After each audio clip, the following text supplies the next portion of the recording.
अध्याय भूत प्रेत बाधा तथा बुरे स्वप्न फल निवारण के लिए किया जाता है। श्री गणेशाय नमः। ओम नमः चंडिकाय। देवताओं द्वारा देवी की स्तुति करना, चंडमुंड के मुख से अंबिका के रूप की प्रशंसा सुनकर उनके पास शुंभ के दूत का जाना और निराश होकर लौटना। ऋषि कहते हैं, पूर्व काल में शुंभ और निशुंभ नाम के असुरों ने अपने बल के घमंड में आकर शचीपति इंद्र के हाथों में तीनों लोकों का राज्य और यज्ञों के भाग को भी छीन लिया। उन दोनों ने सूर्य, चंद्रमा, कुबेर, यम और वरुण के अधिकार भी छीन लिए। वायु और अग्नि का काम भी वही करने लगे। उन दोनों ने समस्त देवताओं को अपमानित, पराजित तथा राजभ्रष्ट कर स्वर्ग से निकाल दिया। उन दोनों महान असुरों से अपमानित देवताओं ने अपराजिता देवी का स्मरण किया और सोचने लगे कि जगदम्बा ने हम लोगों को वरदान दिया था कि आपत्ति काल में स्मरण करने पर मैं तुम्हारी सभी आपदाओं को तत्काल दूर कर दूंगी। ऐसा विचार कर सभी देवता पर्वतराज हिमालय पर गए और वहां विष्णु माया भगवती की स्तुति करने लगी। देवता बोले, ओम नमः चंडिकाय। देवी को नमस्कार है। महादेवी शिवा को सर्वदा नमस्कार है। प्रकृति एवं भद्रा को नमस्कार है। हम लोग नियम पूर्वक जगदम्बा देवी को नमस्कार करते हैं।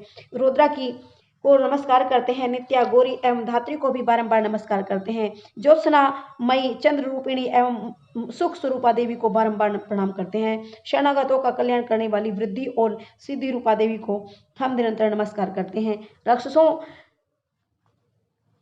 की लक्ष्मी, राज्यों की लक्ष्मी और शिव पत्नी स्वरूपा अब जगदम्बा को भी हम बार बार नमस्कार करते हैं। दुर्गपाला, सबकी सारभूता, सर्वकार्यणी, खयाति, कृष्णा और धूम्रा देवी को भी नमस्कार करते हैं। अत्यंत सुंदर और अत्यंत भयंकर देवी को हम नमस्कार करते हैं। उन्हें हमारा बारंबार प्रणाम है। जगत आधारभूता कृति देवी को नमस्कार करते हैं। जो देवी सब प्राणियों में विष्णु माया के नाम से कही जाती है, उनको नमस्कार करके उनको बारंबार नमस्कार करते हैं। जो देवी सब प्राणियों में चेतना कहलाती हैं, उनको नमस्कार करते हैं। उनको बारंबार नमस्कार करते हैं। बुद्धि रूप से सब प्राणियों में स्थित देवी को उनको बारंबार नमस्कार करते हैं। या देवी सर्वभूतेषु निद्रा रूपेण संस्थिता नमस्तस्यै नमो नमः। जो देवी निद्रा रूप से सब प्राणियों में स्थित हैं, उनको बारंबार नमस्कार करते हैं। सब प्राणियों में या देवी सर्वभूतेषु क्षुधा रूपेण संस्थिता नमस्तस्यै नमो नमः। जो क्षुधा रूप में स्थित हैं यानी भूख रूप में स्थित हैं, उन देवी को भी नमस्कार करते हैं, बारंबार नमस्कार कहते हैं। जो देवी या देवी सर्वभूतेषु छाया रूपेण संस्थिता नमस्तस्यै नमो नमः। या देवी सर्वभूतेषु शक्ति रूपेण संस्थिता नमस्तस्यै नमो नमः। या देवी सर्वभूतेषु तृष्णा रूपेण संस्थिता नमस्तस्यै नमो नमः। या देवी सर्वभूतेषु क्षमा रूपेण संस्थिता नमस्तस्यै नमो नमः। या देवी सर्वभूतेषु लज्जा रूपेण संस्थिता नमस्तस्यै नमो नमः। हम उन देवी को जो लज्जा रूप में है उन्हें बार बार नमस्कार करते हैं। या देवी सर्वभूतेषु शांति रूपेण संस्थिता नमस्तस्यै नमो नमः। जो शांति रूप में स्थित है सब में, उनको बार बार नमस्कार करते हैं। या जो देवी सब प्राणियों में श्रद्धा रूप से स्थित है, उनको बारंबार नमस्कार करते हैं। या देवी सर्वभूतेषु कांति रूपेण संस्थिता नमस्तस्यै नमो नमः। जो देवी सब प्राणियों में सुंदरता रूप से विद्यमान है, उनको बार बार नमस्कार करते हैं।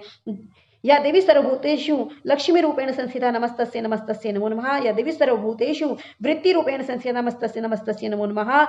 या देवी सर्वभूतेषु स्मृति रूपेण संस्थिता नमस्तस्यै नमो नमः। या देवी सर्वभूतेषु दया रूपेण संस्थिता नमस्तस्यै नमो नमः।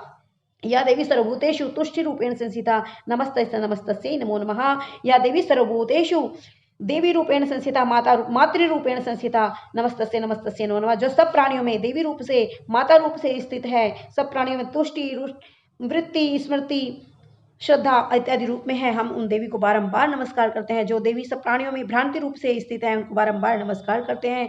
जो सब जीवों के इंद्रिय वर्ग की अधिष्ठात्री एवं सब जीवों में सर्वदा व्याप्त रहने वाली जो देवी हैं, उन व्याप्ति देवी को बारंबार नमस्कार करते हैं। जो देवी चैतन्य रूप से इस संपूर्ण इस जगत में व्याप्त हैं, उनको बारंबार नमस्कार करके विश्व को भी नमस्कार करते हैं। पूर्व काल में अपने अभीष्ट की प्राप्ति होने से देवताओं ने जिनकी स्तुति की तथा देवराज इंद्र ने बहुत दिनों तक जिनका सेवन किया, उन कल्याण की साधना भृता ईश्वरी देवी हमारा कल्याण मंगल करते हुए हमारी सारी विपत्तियों को नष्ट कर दें। उद्दंड दैत्यों से पीड़ित हम सभी देवता जिन परमेश्वरी को नमस्कार कर रहे हैं तथा विनम्रतापूर्वक भक्तिभाव से स्मरण किए जाने पर जो तत्काल सभी विपत्तियों को निवारण कर देती हैं, वे जगदम्बा देवी हमारा कष्ट दूर करें। ऋषि बोले, हे राजन, इस प्रकार जब संपूर्ण देवता स्तुति कर रहे थे, उस समय पार्वती देवी गंगा जी में स्नान करने के लिए वहां पर आई।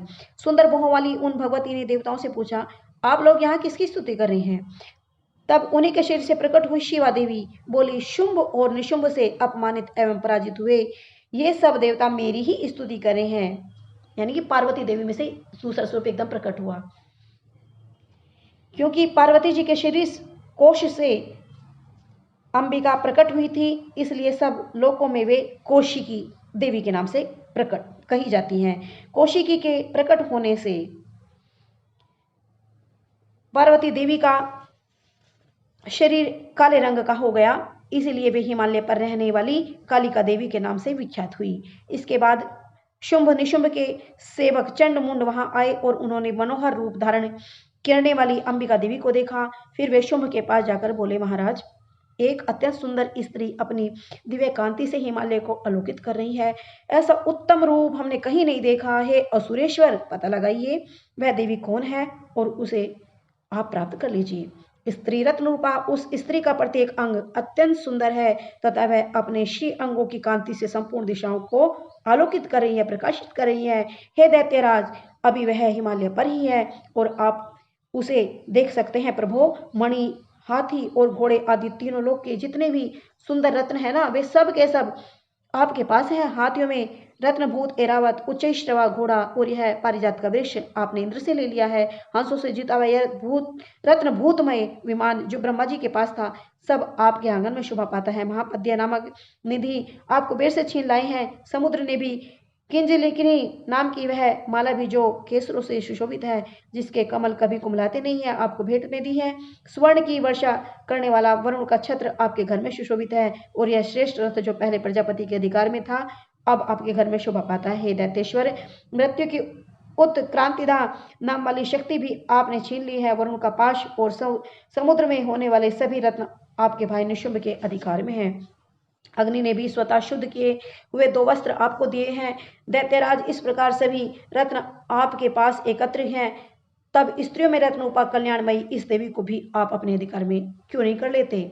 ऋषि कहते हैं, चंडमुंड के यह वचन सुनकर शुंभ ने सुग्रीव नामक महत दैत्य को दूत बनाकर देवी के पास भेजा और कहा, तुम मेरी आज्ञा से उसके सामने इस तरह कहना और ऐसी युक्ति करना जिससे प्रश्न होकर वह शीघ्र ही यहाँ आ जाए। वह दूत पर्वत के अत्यंत रमणीय प्रदेश में जहां देवी विराजमान थी जाकर मधुरवाणी में बोला। दूत बोला, हे देवी, असुरों के राजा शुंभ ने जो तीनों लोकों के परमेश्वर हैं, उन्होंने मुझ दूत को आपके समीप भेजा है। उनकी आज्ञा का उल्लंघन कोई नहीं कर सकता, न देवता, न मनुष्य, न असुर। समस्त शत्रुओं को उन्होंने जीत लिया है और उन्होंने जो कुछ कहा है आप सुनिए। तीनों लोकों और समस्त देवता मेरे अधीन हैं और यज्ञ के संपूर्ण भागों को भी मैं ही पृथक पृथक ग्रहण करता हूँ। तीनों लोगों के उत्तम रत्न हमारे पास हैं और इंद्र का रेवत हाथी हमने छीन लिया है। समुद्र मंथन से जो अश्व रत्न उच्चैश्रवा घोड़ा निकला था, वह भी देवताओं ने बड़ी विनय पूर्वक मुझे भेंट कर दिया है। हे शोभने, इनके अलावा अन्य जितने भी रत्न देवता गंधर्व आदि नागों के पास थे, सभी हमको प्राप्त हो गए हैं। हे देवी, हम तुमको संसार भर की स्त्रियों में रत्न समझते हैं, इस प्रकार तुम हमारे पास आ जाओ, क्योंकि रत्नों को भोगने वाले तो केवल हम ही हैं। हे चंचल नेत्र वाली, आप रत्न रूप हो, इस कारण मुझे तथा बलवान मेरे छोटे भ्राता निशुंभ को पाकर सुख को भोगिए। हमको ग्रहण करने से तुम्हारे लिए अतुल ऐश्वर्य मिलेगा। ऐसा अपनी बुद्धि से विचार कर हमारी स्त्री हो जाओ। ऋषि बोले, दूत के मुख से इस प्रकार के वचन सुनकर जिस भगवती दुर्गा ने संपूर्ण संसार को धारण कर रखा है, वह भगवती मुद्रा गंभीर वाणी से मुस्कुराती हुई कहने लगी। देवी बोली, हे दूत, तूने इस समय जो कुछ बात कही है वह सब सत्य है, इसमें कुछ भी झूठ नहीं है। शुंभ तीनों लोकों का राजा है, जो शुंभ निशुंभ भी उसी के समान है, परंतु इस विषय में मेरी जो प्रतिज्ञा है उसे मैं किस प्रकार झूठी करूं। मैंने अपनी अल्प बुद्धि के वश जो प्रतिज्ञा ली है उसे सुनो। जो मुझे संग्राम में जीत लेगा, मेरे घमंड को दूर कर देगा तथा संसार में मेरे समान बलवान होगा, वही मेरा पति होगा। इस कारण शुंभ और निशुंभ महाअसुर यहाँ आकर मुझे जीत लें और तत्काल मेरा पानी ग्रहण कर लें, इसमें विलंब की आवश्यकता नहीं। दूत बोला, हे देवी, तुझे बड़ा अभिमान है, मेरे सामने इस प्रकार की बातें मत कहो। तीनों लोकों में ऐसा कौन पुरुष है जो शुंभ और निशुंभ के आगे ठहर सकता हो? उनके अलावा अन्य असुरों के सामने समस्त देवता युद्ध में नहीं ठहर सकते। तुम अकेली स्त्री किस तरह से उनके सामने ठहर सकोगी? इंद्रादि सभी देवता जिन शुंभ निशुंभ आदि के आगे ठहर नहीं सके, तो तुम स्त्री होकर उनके सन्मुख कैसे ठहर सकोगी? किस भांति पहुंचोगी? इस कारण तुम मेरे कथन अनुसार शुंभ और निशुंभ के पास चलो। ऐसा करने से तुम्हारा गौरव भी की रक्षा होगी, अन्यथा जब वे केश पकड़कर घसीटेंगे तब तुम्हें अपनी प्रतिष्ठा खोकर जाना पड़ेगा। देवी ने कहा, तुम्हारा कहना ठीक है, शुंभ बलवान है और निशुंभ भी बड़े पराक्रमी है, किंतु क्या करूं? मैंने पहले सोचे समझे बिना प्रतिज्ञा कर ली है। अतः अब तुम जाओ, मैंने तुमसे जो कुछ कहा है वह सब दैत्यराज से आदरपूर्वक कह देना, फिर जो उचित होगा सो समझ लेंगे। इस प्रकार श्री मार्कंडे पुराण में सावर्णिक मनमंत्र की कथा के अंतर्गत देवी महात्म्य में देवी दूत संवाद नामक 5वां अध्याय संपूर्ण हुआ। बोलिए दुर्गा मैया की जय।